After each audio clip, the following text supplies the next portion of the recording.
So Stephanie Gray Connors, we're here with her today, and she is an internationally known speaker on anti-abortion speaker and pro-life advocate.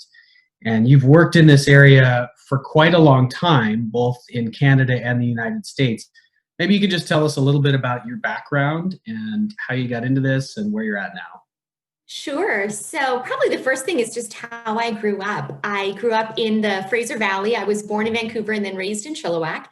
And both my parents were super involved in the pro-life movement. My mom at the time was a nurse and she volunteered at the local pregnancy care center. And so when girls would come thinking they were pregnant, my mom would be one of the volunteer counselors who would do the pregnancy test and counsel them and really support them through their pregnancies and beyond. And I remember joining my mom at the hospital when she would go visit her clients and their new babies, and she'd bring them flowers. And both my parents would go to conferences and marches, and really they were outspoken. So that laid a foundation for me of seeing the problem of abortion, the need to speak up, and the need to help people very directly. And then probably the other significant part of my story is in my first year of university, I went to UBC and I attended a pro-life conference for university students. And that year, I remember it was January 1999, and an American speaker by the name of Scott Klusendorf was brought to Canada to be the keynote the whole weekend. And I was blown away by his presentations. He was reasonable, he was logical, he appealed to science, philosophy, he communicated kindly, so he was really winsome in his approach, and he was training us to be the same way, to be able to articulate a reasonable pro-life perspective to a culture that often doesn't want to hear that perspective. Right. And I remember that weekend, Scott said, there are more people working full-time to kill babies than there are working full-time to save them. And I remember I heard those words and it was like the Holy Spirit grabbed my heart and God asked, will you be one of those people working full time to save babies? And so long story short, I completed my degree over the next 3.5 years. And when I graduated in 2002, I jumped right into ministry work, full-time pro-life work. Wow. And that's still what you're doing right now? It is, that's correct. And so my main focus is pretty much actually what Scott does. I've been described as Scott in a skirt, but I teach people apologetics. So I talk about how to argue and how to argue well and use science, philosophy, and human rights doctrines to reach a broad segment of society and to convince them that abortion should be rejected. Okay. Yeah. And so you've written a book about that as well, right? How to I actually have it right here. Yes. Very good. I bought the ebook and I read most of it. I didn't read the whole thing. I read most of it already. Yeah. Good stuff in there.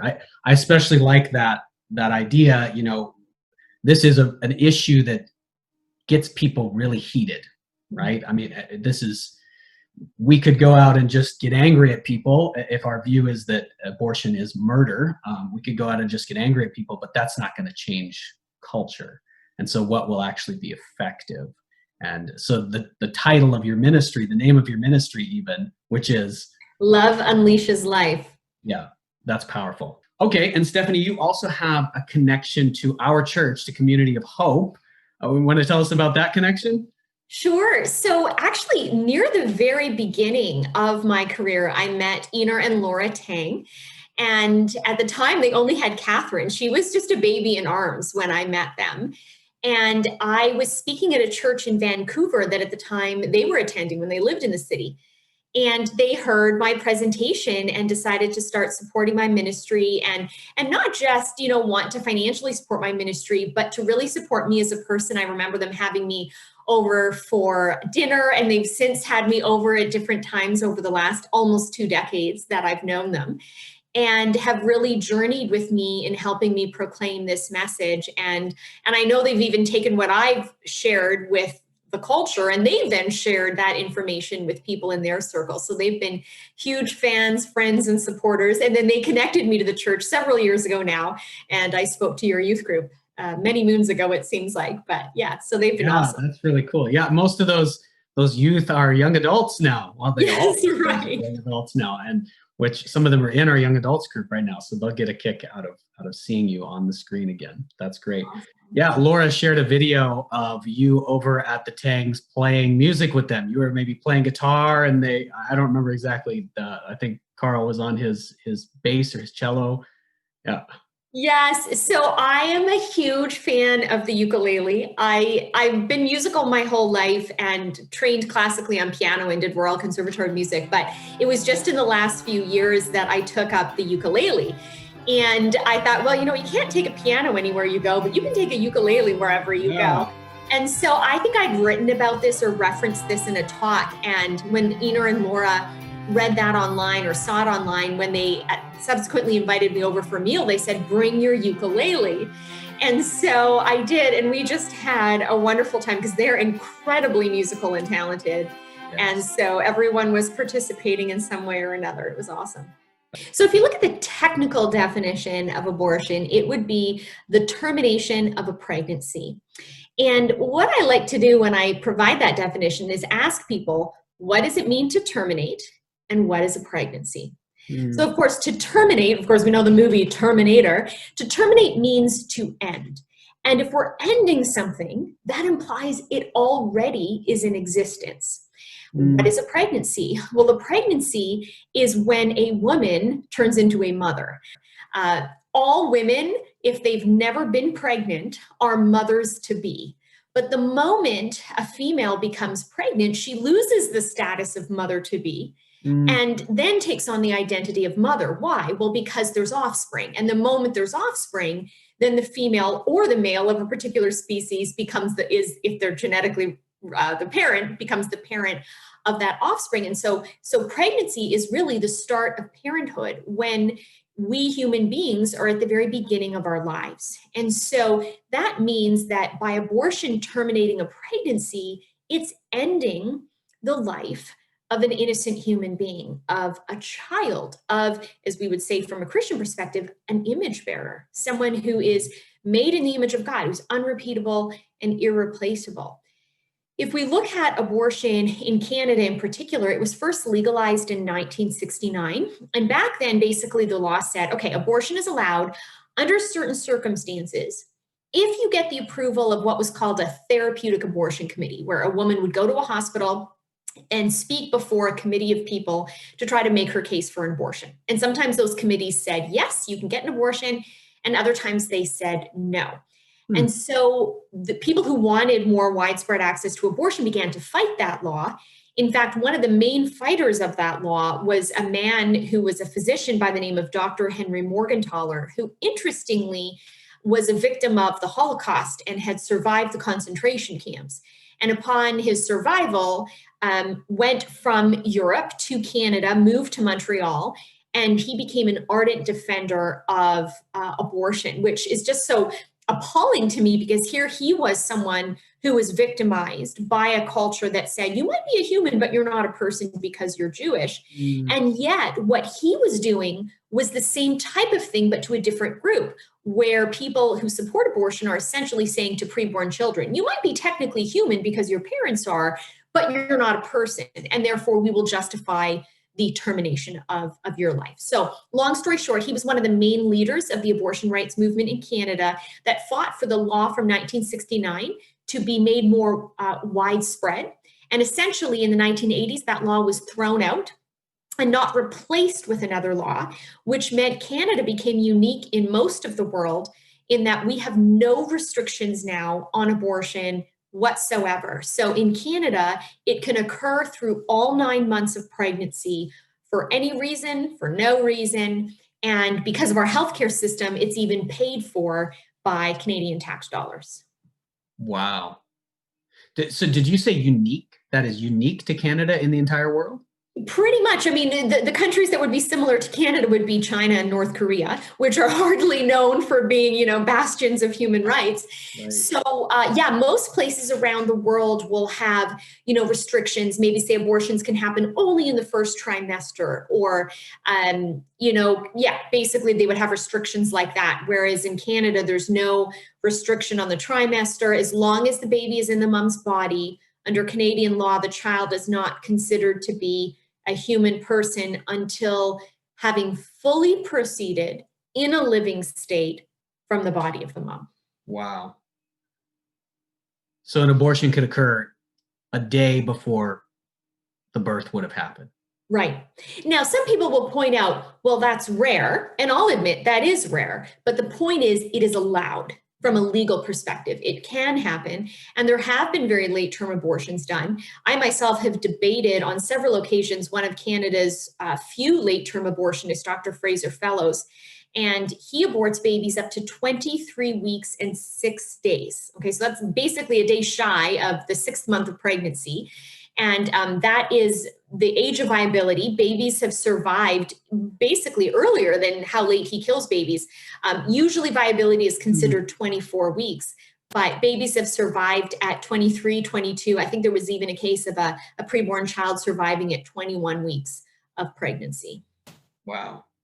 Any idea on statistics, like how many abortions are happening in Canada and around the world? That's a good question. And that can be difficult at times to find because there's been inconsistent reporting over the years when it comes to collecting abortion statistics. The reality is the government knows how many abortions have occurred because abortion is tax funded, which means the doctor puts in a little code, just like if you go to your doctor for a sore throat, they have a particular code they write in for the type of ailment a patient is coming for. So same is true with abortion. If a patient's coming for an abortion, there's a particular code the doctor puts in so that the doctor gets financially compensated for doing that abortion. So that therefore means the government knows how many abortions have occurred. However, they don't always release those statistics. So if you go to Stats Canada, what you will find, and you look up the abortion statistics, is as the years go on and you get to the more recent years, if you look at the footnotes, you will see things like clinics in British Columbia didn't report from this time period to that time period, or hospitals over here didn't report. And then, so when you compare from maybe 15 years ago to 5 years ago, you might think, wow, the abortions have gone down. As a pro-life person, this is great news. But then you read the footnotes and you're like, oh, they're not counting abortions in British Columbia, or they're not counting abortions in clinics. So then you realize you can't even really get a solidly accurate reflection of how many are occurring. But if you take all the stats and try to account for the years where there are some gaps and compare them to years where there aren't, on average, often the number thrown out is that there's anywhere between 90 to 100,000 abortions in Canada, which is about, a quarter of all pregnancies. So if you look at abortions to births, for example, and that is very high. That's alarmingly high, and most people aren't aware of it. What about some history of the church and Christian stance and involvement or opposition to abortion? So I would say throughout the pro-life movement, I would say the vast majority of the people that make up the movement have been Christians of various denominations, your Catholics, your various Protestant denominations. There certainly are groups like Atheists for Life, Gays and Lesbians for Life. There are these small groups of people that are in the movement that maybe wouldn't embrace a Christian worldview, but still reject abortion from a human rights perspective. But in my experience, the vast majority of people in the pro-life movement share a belief in God, and particularly in Jesus Christ as God. And that has been good because Christians ought to speak up for truth and love the least of these, and rescue those being dragged to the slaughter, and hold back those who are stumbling toward their death. I mean, this is the call of people of goodwill. And so there's always been Christians who've made up the movement. And yet what I would say I've seen time and time again is that when it comes to the institutions of churches at a leadership level, we don't, even though we have Christians in the movement, there's often times where churches and pastors don't want to address this issue for fear of how are people going to react? Are people going to get angry? And so even though Christians have made up the movement, there have been times where Christians have been greatly disappointed by their church leadership, by fellow Christians who haven't wanted to join them in being a voice for these children who literally are incapable of being a voice themselves. Yeah, okay. Well, let me ask you about the other side then, because So you're painting this picture, and I think it's an accurate picture. Christians, for the most part, involved in pro-life movement. Abortion really is the killing of an innocent human baby, preborn baby. This is happening all over our society. It's a massive human rights violation. Okay, well, what's the motivation for it? Why has this become legal? Why are so many people arguing in favor of it? It's not the case that most of my neighbors are people who want to murder others or want to violate human rights. Why is Canada, a country that prides itself on being pro human rights, in such gross violation of human rights in this particular instance? What's going on in the other side? In my experience, for the most part, it's rationalization of a painful part of someone's past they don't want to own up to, and therefore they're justifying. So at this point, now that we have decades of legal abortion, we have almost everyone in society who at this point is to some degree implicated in abortion. If they've not had one directly, maybe they've been indirectly involved by driving a friend to a clinic, being silent when they should have spoken up, helping a friend or a loved one get access to abortion. And when we do something wrong and we're convicted of that, we can go in one of two directions.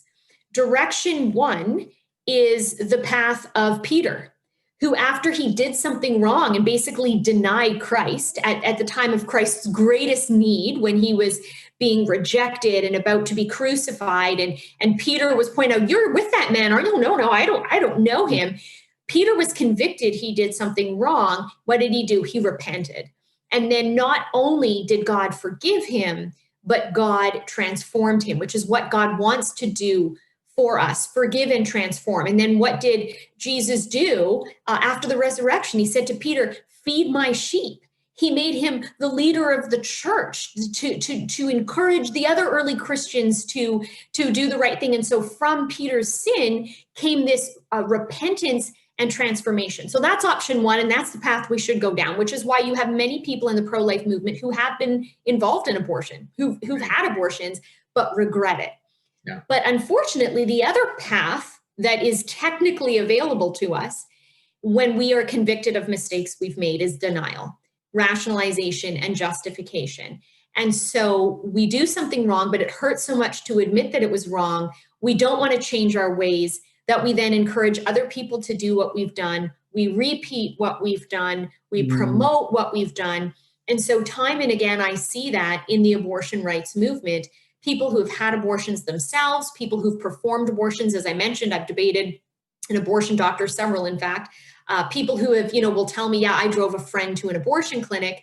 And you can see how an unwillingness to repent of that is causing them to dig their heels in.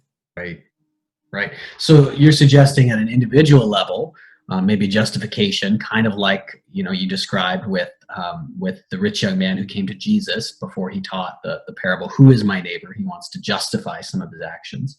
But maybe you're suggesting at a societal level that's happening as well. Like, as a society, we have said yes to this, and it's happened so much. People don't want to believe maybe that we could have done something so awful for so long to so many human beings. Right. It is hard to admit when we're wrong. And unfortunately, that I think is a major factor in societal acceptance of abortion. And I think another element that is at play is people, it's all, if you have a glass with water in it, but it's not entirely full, some people say, oh, the glass is half empty. And other people say, no, the glass is half full. And it's all about our perspective. It's almost like the same glass of water, but how we view it is what's different. So in the same way, when it comes to society's viewing of abortion, the pro-life perspective is to look at the life of the preborn child and say, this is a living human being who has the same right to life as you or me. It would be unjust for us to take that life away from the child who rightly has the life belonging to her. And so therefore pro-lifers would say we have to reject abortion. And the culture will often look at abortion from a different perspective, not think about the child. In fact, if they think about the child at all, they'll dehumanize the child and say, well, it's so small, it can't think yet, maybe it can't feel pain early in pregnancy, it's not really human. And instead, their focus is on the woman and the crisis that she understandably is in. She's maybe poor, she's alone, she is maybe pregnant from rape. Any number of difficult circumstances that when they look from that perspective, they say, oh my goodness, I want to help this woman. Yeah. And the perspective to want to help the woman in crisis is a right-ordered perspective. We should want to help someone in crisis. The problem arises when the method of help becomes homicide on the woman's child. Mm-hmm. And so, but because the culture doesn't view it as homicide, because there's that rationalization, it's not quite a baby yet, it's not quite a person yet, they look at things from the perspective of the woman's crisis and just wanting to alleviate it at any cost. Whereas the pro-lifer would look at it from the perspective of, as terrible as her circumstances are, tough circumstances never justify homicide. And so it's about bringing those two perspectives and looking at them in a new light. What connection is there between the women's rights movement and abortion? You have any thoughts on that? Yeah, good question. I mean, I think those who support abortion would describe themselves as being in favor of women's rights, and that abortion rights and women's rights, they would essentially say, are one and the same. And of course, I would respond by saying, well, I'm a woman and I don't think a woman or a man has a right to end the life of their offspring. I also acknowledge that I, as a woman, began my life in the womb, and that in fact, there are female preborn children who are being targeted in the womb for abortion precisely because they're women, because they're female, because their parents might be from a culture where there is a preference for the male child. So yes, the women's rights movement is often what is described as being the leaders of the abortion rights movement. But when you actually break down what abortion does to women who are pregnant, what it does to females in the womb, what it does to our nature as mothers to end the life of our offspring, that goes against the nature of what maternity is all about, what motherhood is all about. You think, for example, I don't know if you saw it, I was on my news feed for my news app, and there was this headline about a cougar almost kills runner in Utah. Yeah, you see it? So I read the story and watch the video, and then what the headline doesn't capture is why the cougar was starting to basically go after the runner was because the cougar had two baby cubs there. And the runner was approaching the baby cubs, whether he realized it or not. And then the mother realized, oh my gosh, there's a potential threat to my babies. So you look at cougars, or you think of the concept of referencing a mama bear.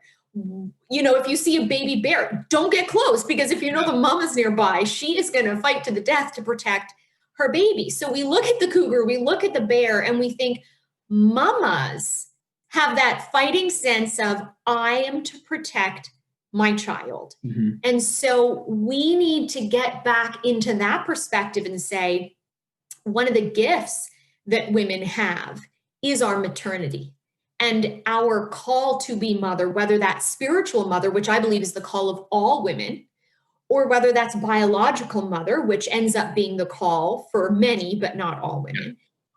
That is a great gift, to be able to receive life, to nurture life, and protect life. And it completely violates the nature of woman and of mother to end life. Your point about women, unborn, preborn women being targeted worldwide, I'd like to see statistics on that, actually. That probably, I would guess, that's the majority of abortions are girls. Well, certainly in some parts of the world. There was an article by, I can't remember the magazine, but a very common magazine, if I can remember. It might have been The Economist, but it might not have been that. Many years ago now, had a headline cover that said 100 million missing girls. And it was all about what they call gendercide, which is the targeting of whether it's preborn females or newborn females, whether they're killed by abortion or infanticide, in countries like China, like India, where there is the preference for the male child. And when you throw into the mix what China had, the one-child policy, and now I believe it's a two-child policy, but that still is resulting in the preference for the male child, and therefore oftentimes the demise of the female child. It's important people realize, wait, if you support a right to an abortion, then a woman has a right to an abortion, even if it's targeting a girl. But if you're instinctively uncomfortable with that and you say, gosh, it's wrong to kill a baby because the baby's a girl, I agree, but then wouldn't it also be wrong to kill a baby because it's a baby? Like, wouldn't it be wrong to kill it because it's a boy? Or, whatever the reason, as long as it is our offspring, don't we have a duty, and I would say more than a duty, a great joy, to care for that offspring? Let me ask you this. So there's a moral question here, and we've been talking about that mostly. There's also a political question, and that's where we see most of the headlines here, right? So someone might ask, even if abortion is morally wrong, we establish that, some things that Christians would view as morally wrong are not things that we think should be illegal. So which category does abortion fall into, and why? Should it be legal? Should it be illegal? If we've established that it's wrong, and I agree with that, what do you think? Great question. So the starting place, I think, is to look at, well, how do we decide laws? And I think what I'd say is, generally speaking, the law should reflect what's true and just and good. But in particular, it is to protect vulnerable people from unjust harm or attack on their fundamental rights. So the right to life, the right to property. Therefore, those rights mean we create laws that say if someone steals your purse, there will be consequences because the purse is your property and someone doesn't have a right to take that away from you. Similarly, if someone, goes on a shooting spree and kills 5 innocent people walking down the street, we have laws against homicide because we say those 5 people had a right to life. And the person who did the killing did not have the right to take the lives, the gift of life that each of those people had, away from them. That wasn't theirs to take. So we create laws and implement laws that protect people from these unjust violations. So the question then becomes, is the act of abortion an unjust violation of a fundamental right that a human has? Well, we know we have a human in the case of the preborn child. Why? Because the parents are human, so you have to be the same type of species. Because the preborn child is growing, and anything that's growing is alive. So we know, therefore, the embryo, even at fertilization, has to be alive by virtue of her growth. And because abortion terminates a pregnancy, that means that ends the life of this living human. So therefore, it's the same type of thing as someone going on a shooting rampage, in that it's taking away the life that someone rightfully has as their own, and another party does not have a right to take from them. So therefore, we should have laws against that, just as we have laws against shooting, down a public street. If somebody's convinced, let's say I'm a Christian, I'm sitting in church, I'm listening to Stephanie Gray Connors, I'm listening to Pastor Isaac. I've never really thought about this before. I've ignored it my whole life. I become convinced that abortion is really wrong, and that it should be illegal. But I live in Canada, it's not illegal, as we've talked about already. And so the question now, what should I do? What can I do? Great question. So what I like about that question is it ties in the fact that when we're convicted about something, what should follow that conviction is action. And so at a foundational level, at a basic level, I would say we're responsible for what we can control and what is possible, not what's impossible. So the first thing we can control is what we do with our voice and what we do with our time, and how we influence the people around us. So I've debated abortionists, and I've seized those opportunities to have coffee with them before the debate and hope that interaction would have an evangelistic aspect to it. But someone in your church who doesn't know that abortionist, who's not debating that abortionist, can't just call him up and say, hey, you want to go for coffee? He'll be like, no, why would I go for coffee with you? But that person in your church listening to this could think, well, have I ever asked my colleague what they think about abortion? Not maybe completely randomly, but looking for a newspaper article or something online, or even using the intensity of the American election as impetus to say, hey, there's a lot of debate going on about abortion. I'm curious, what's your opinion on abortion? to ask a loved one, a family member, to initiate conversations in one's sphere of influence, because we do have control over the people, over our own voice, and therefore whether we use it with the people we know. So regardless of the degree in other areas, which I'm about to get to, people get involved, we can all try to influence the people around us. Then at a very, you could say at a more organized level, I often break down the pro-life movement into three arms. There's the pastoral arm, the political arm, and the educational arm. So the pastoral arm is pregnancy help centers. It's homes for pregnant women. It's basically, our charities, our nonprofits that are existing to surround a woman in a crisis pregnancy, to take the crisis out of the situation instead of the pregnancy out of the situation, and to rally around her with love and support. So some people could get involved in a very practical way by calling up a local pregnancy center and saying, hey, how can I help you? The political arm is to get involved in political efforts. There's a group actually in the Lower Mainland, We Need a Law. My friend Mike Schutten has been really involved with them. They're doing a lot to try to get, for example, legislation to stop sex-selective abortion, which again is currently legal in Canada. So if someone wants to get politically active, they have all these templates for how to send letters to your MPs or your MLA and events that they do. And then there's the educational arm. That's primarily where I fit, but it's teaching people, it's explaining the pro-life perspective. It's, for some people, if they're not working full-time like me, they can hop online and go on social media and engage in debate, make the argument, be reasonable, be kind. So I would recommend, in summary, number one, use your position of influence with your own circle and start talking. And that might mean getting more educated. So using my book and different things to help inform people in conversation. And then two, really look at diving into one of those arms, the pastoral arm, the political arm, or the educational. Are there enough supports for women who are in crisis right now, or way not enough, or what's your feeling there? Yeah. In my experience, there is more than enough support that the pro-life movement has put together. It is convincing people to choose our support over what feels like the support of the abortion clinic. Because the abortion clinic in the short term, and we are a short-term, quick fix-minded culture, the abortion clinic offers a very enticing message. Are you scared? Are you overwhelmed? We'll get rid of that in an instant. Once the abortion is done, life goes back to normal. And so there's that quick and immediate fix, but then there's the long-term pain of working through the consequences of that. Whereas the pro-life message in the short term is harder to swallow. You're pregnant, we'll help you through that pregnancy. Whether you parent your child and we'll connect you to resources, or whether you opt for adoption and we can help you through that process of placing your child in an adoptive family. Either of those options is not going to take away her fears in the moment. It's going to involve working through that pregnancy. Now, the long-term effect is that woman is typically grateful that she chose life. Even the woman who places her child for adoption is grateful, especially because you can have open adoptions now where biological mothers can stay in touch with the adoptive family and learn how their child is doing. And so in the long term, there's greater fulfillment in affirming life.